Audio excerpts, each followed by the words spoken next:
Hello friends, आप सभी का स्वागत है आपके अपने यूट्यूब चैनल विजेता कुल में। तो साथियों, इस वीडियो में हम लोग फिर से मैथ का बेहतरीन question, top most question discuss करने वाले हैं। और फ्रेंड्स, चैनल पर पहली बार जुड़े हैं तो इसके पहले और भी कई वीडियो हमने आप सभी को दिया है, तो प्लेलिस्ट में जाके ज़रूर रिवीजन करिए, क्योंकि यहाँ पर वही सवाल डिस्कस करते हैं जो सीधा एग्ज़ाम में छपने वाला होता है। तो चलिए, आप लोग अपना आंसर कमेंट करिए और देखिए आज के इस सेट में कितना आप लोग सही कर रहे हैं। और लास्ट में होमवर्क का भी क्वेश्चन होता है, उसका भी आंसर कमेंट में बताइएगा। चलिए शुरू करते हैं।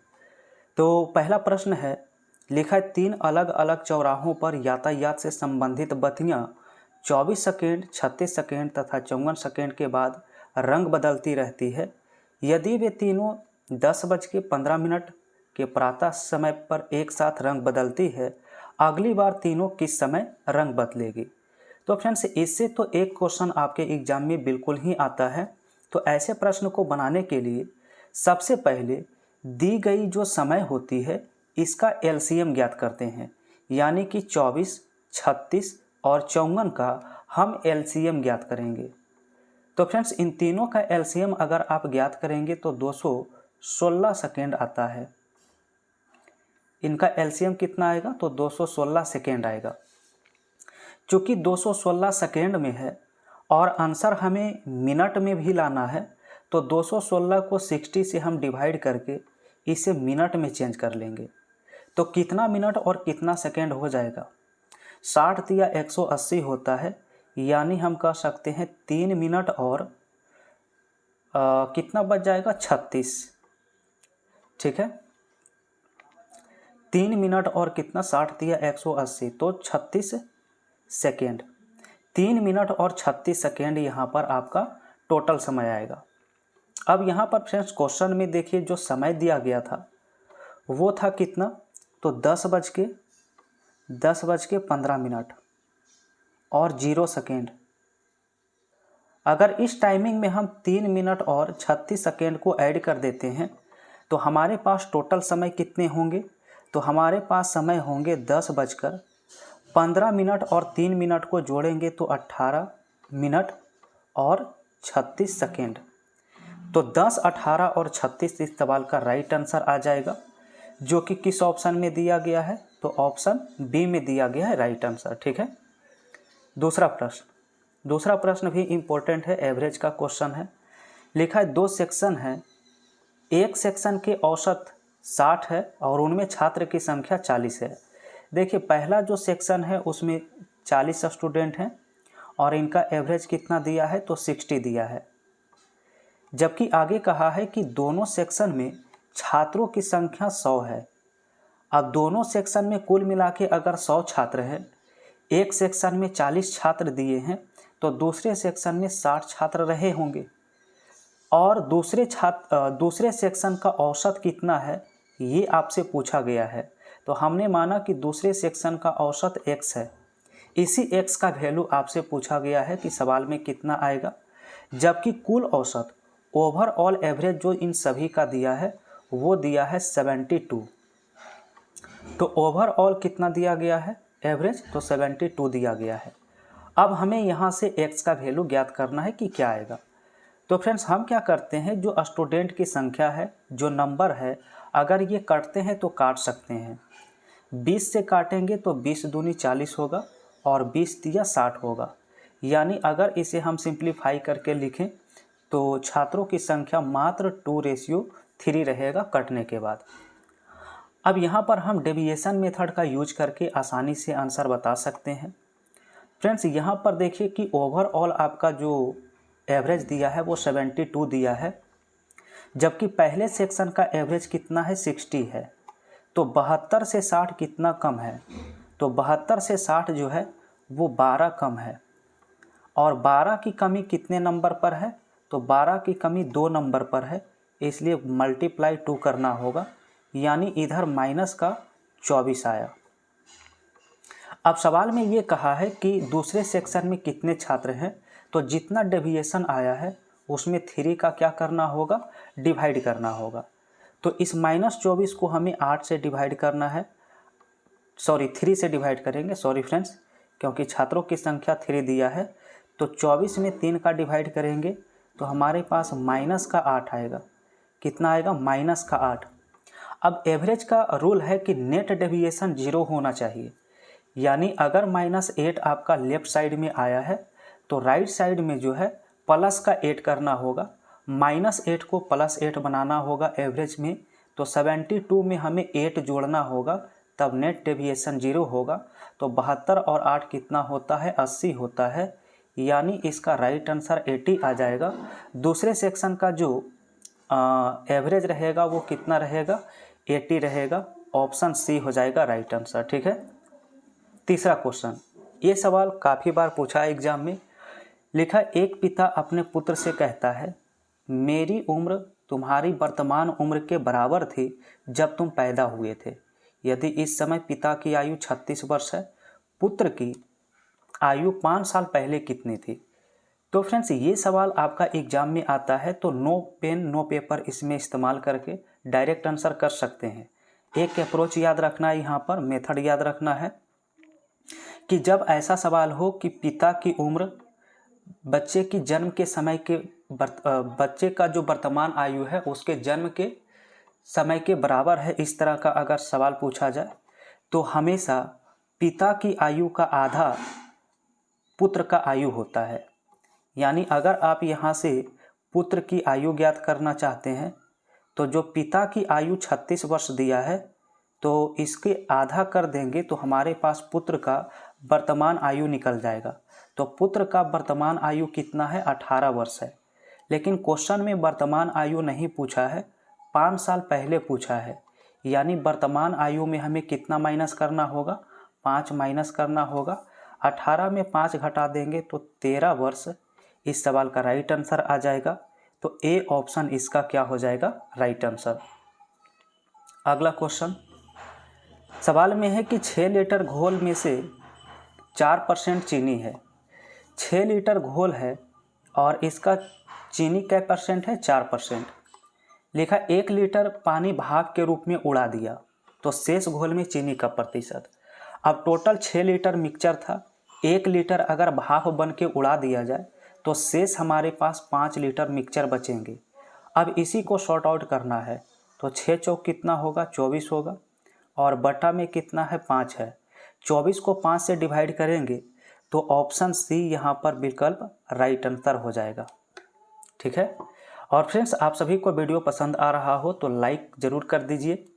अगला क्वेश्चन देखिए, लिखा है, विक्रय मूल्य पर 30% का लाभ क्रय मूल्य पर कितने % लाभ के समान होगा?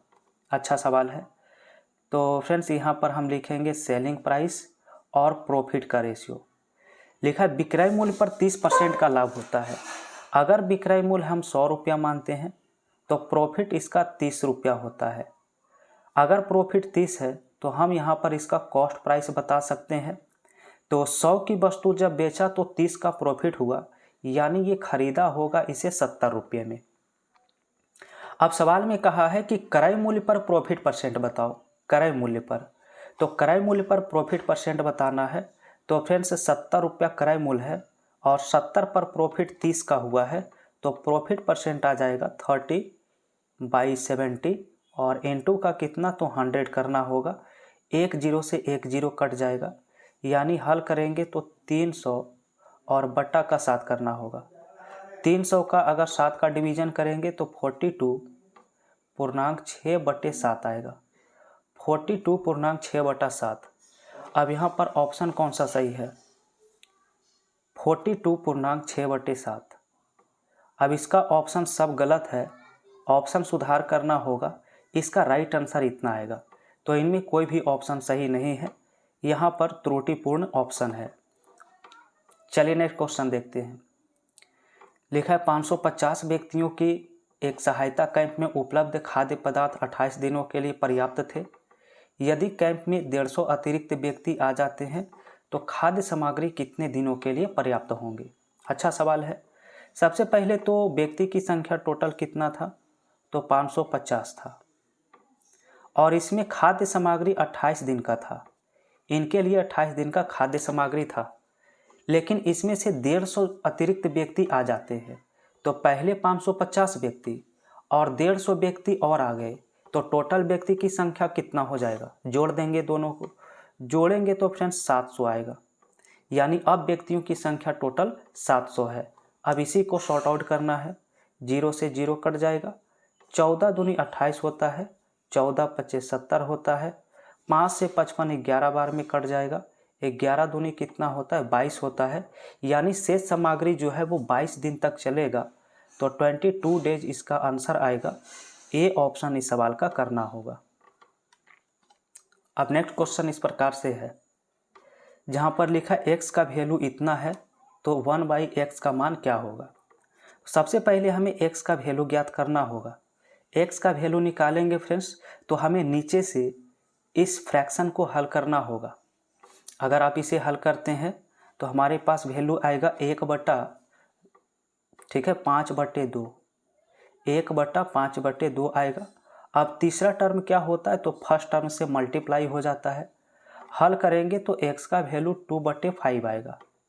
x का वैल्यू हमारे पास क्या आ गया है? तो 2/5 आ गया है।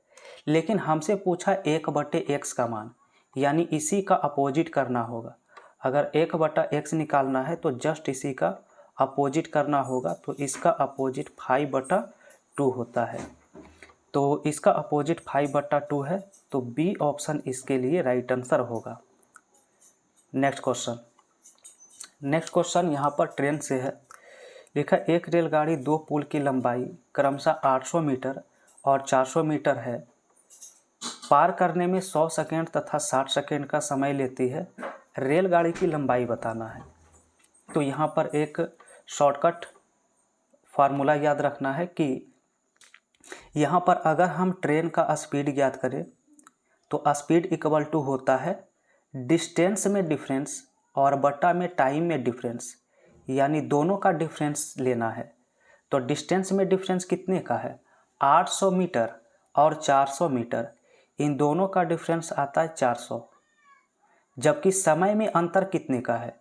तो 100 सेकेंड और 60 सेकेंड, इन दोनों का डिफरेंस देखेंगे तो 40 सेकेंड आएगा। और यहाँ पर अगर इसे हल करेंगे तो 0 से 0 कट जाएगा, 4 दूनी 40 होता है। यानी ट्रेन का स्पीड जो निकल के आया है 10 मीटर पर सेकेंड। क्या आ गया है? 10 मीटर पर सेकेंड ट्रेन का स्पीड है। अब फ्रेंड्स आपसे सवाल क्या पूछा है वो ध्यान देंगे। लिखा रेलगाड़ी की लंबाई बताइए। तो रेलगाड़ी की लंबाई हम किसी वैल्यू से हम निकाल सकते हैं, किसी भी वैल्यू से। जैसे आपका फर्स्ट लाइन पढ़ेंगे तो कहा है कि एक ट्रेन 2 पुल जिसमें एक की लंबाई 800 मीटर है उसे 100 सेकेंड में पार करती है। तो पहले पुल की लंबाई 800 मीटर है, ट्रेन की लंबाई निकालना है। हमने ट्रेन की लंबाई को x मीटर माना, तो ये टोटल डिस्टेंस बन गया। डिस्टेंस इक्वल टू होता है स्पीड इनटू टाइम। तो पहले पुल को 100 सेकेंड में पार किया था, पहले पुल को 100 सेकेंड में पार किया, जबकि ट्रेन का स्पीड कितना है? तो 10 मीटर पर सेकेंड है। 10 से इसमें मल्टीप्लाई कर देंगे। अब आगे अगर हल करते हैं तो x का वैल्यू क्या आ जाएगा? 1000 में से हमें 800 माइनस कर देना होगा, तो x का वैल्यू 200 मीटर आ जाएगा। यानी ट्रेन की लंबाई कितना निकल के आ गया? 200 मीटर। और इस सवाल का राइट आंसर देख सकते हैं सी ऑप्शन में मिल रहा है। चलिए अगला प्रश्न। लिखा एक धनराशि चक्रवृद्धि ब्याज पर जमा करने पर 4 वर्ष में 2 गुनी होती है, तो वह कितने वर्ष में अपनी 4 गुनी हो जाएगी? अच्छा सवाल है। तो CI का ये प्रश्न काफ़ी इम्पोर्टेंट होता है, हर बार पूछा जाता है।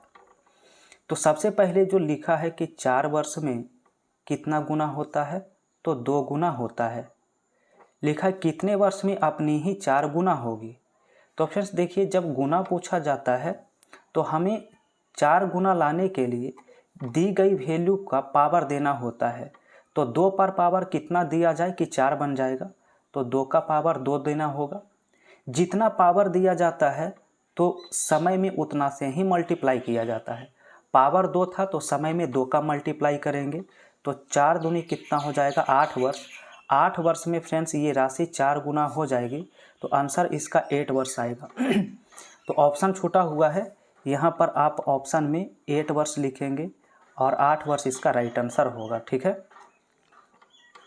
चलिए नेक्स्ट प्रश्न लिखा है 3 सेंटीमीटर त्रिज्या वाले एक वृत्त की परिधि तथा क्षेत्रफल की माप बताने वाली संख्याओं का अनुपात क्या होगा। यानी कि वृत्त की परिधि और क्षेत्रफल का अनुपात पूछा है। तो हम जानते हैं कि परिधि का जो फार्मूला होता है वो 2πr होता है, जबकि क्षेत्रफल का फार्मूला πr² होता है। इतना तो सबको पता ही होगा। अब इसे काटते हैं, पाई से पाई कैंसिल आउट, 1r से 1r कैंसिल आउट होगा, तो कुल मिला के हमारे पास वैल्यू 2:r बचेगा। और रेडियस यानी r का वैल्यू 3 सेंटीमीटर दिया गया है, यानी इसका आंसर जो आ जाएगा 2:3 आ जाएगा। कितना आ जाएगा 2:3। किस ऑप्शन में मैच करेगा, तो ऑप्शन बी में यहाँ पर मैच करेगा। नेक्स्ट क्वेश्चन, अगला सवाल इस प्रकार से है कि x का पावर 4 + 1/x का पावर 4 119, तो x - 1/x का मान क्या होगा। ठीक है, अब इस प्रश्न को बनाने के लिए सबसे पहले हमें पावर आधा करना होता है। जैसे 4 का आधा कितना होता है, 2 होता है। तो सबसे पहले x² + 1/x² का वैल्यू ज्ञात करेंगे। तो इसका हम जानते हैं जब पावर आधा करते हैं तो दी गई वैल्यू जो होती है, जैसे दी गई वैल्यू 119 है, इसमें 2 जोड़ के और इसी का स्क्वायर रूट निकालते हैं। तो 119 में अगर 2 जोड़ेंगे तो √121 होगा और 121 का स्क्वायर रूट 11 होता है, यानी x² + 1/x² का वैल्यू कितना आ जाएगा, 11 आ जाएगा। अब यहाँ से हमसे सवाल पूछा x - 1/x, तो फ्रेंड्स अब हम यहाँ डायरेक्ट वैल्यू निकाल सकते हैं। x माइनस का 1/x का वैल्यू क्या होगा, तो जब x² + 1/x² से x - 1/x निकालना हो, अगर माइनस है तो दी गई वैल्यू में हम 2 माइनस करके स्क्वायर रूट निकाल देते हैं। दी गई वैल्यू 11 है, इसी में 2 घटा के स्क्वायर रूट निकाल दीजिए। 11 में 2 घटाएंगे तो 9 होगा और 9 का स्क्वायर रूट 3 होता है। इस सवाल का राइट आंसर कितना आएगा, 3 आएगा। किस ऑप्शन में आएगा फ्रेंड्स, तो डी ऑप्शन में यहाँ पर आ जाएगा। ठीक है, अब नेक्स्ट प्रश्न यहाँ पर आप सभी को होमवर्क के रूप में यहाँ पर सवाल है। इसका आंसर आप लोग कमेंट में बताइए, क्योंकि ऐसा सवाल हम कई बार डिस्कस किए हैं। यहाँ पर फार्मूला हम डिस्कस कर लेते हैं। ऊपर आपका a³ और प्लस का b³ लिखा गया है, जबकि नीचे a² + b² और माइनस का ab लिखा गया है। और इसका डायरेक्ट फार्मूला होता है a + b। इसका फार्मूला क्या होता है, a + b होता है। अब आप लोग हल करके आंसर कमेंट में बताइए इस सवाल का कौन सा ऑप्शन राइट होगा। ठीक है, तो फ्रेंड्स आप सभी को ये वीडियो कैसा लगा है कमेंट में ज़रूर बताइए। वीडियो पसंद आया हो तो लाइक कर दीजिए वीडियो को। पहली बार जुड़े हैं तो चैनल को सब्सक्राइब करके बेल आइकन की घंटी प्रेस कर लीजिए। और आप सभी को बता दें कि आप सभी का मैराथन क्लास भी प्रतिदिन लाइव होता है रात 8 बजे से। आप लोग इस समय ज़रूर जुड़िए, रात 8 बजे से बेहतरीन सेशन होता है। और मैथ का वहाँ पर टोटल 35 क्वेश्चन डिस्कस करते हैं, साथ ही साथ हिंदी और इंग्लिश का भी क्वेश्चन कंप्लीट होता है।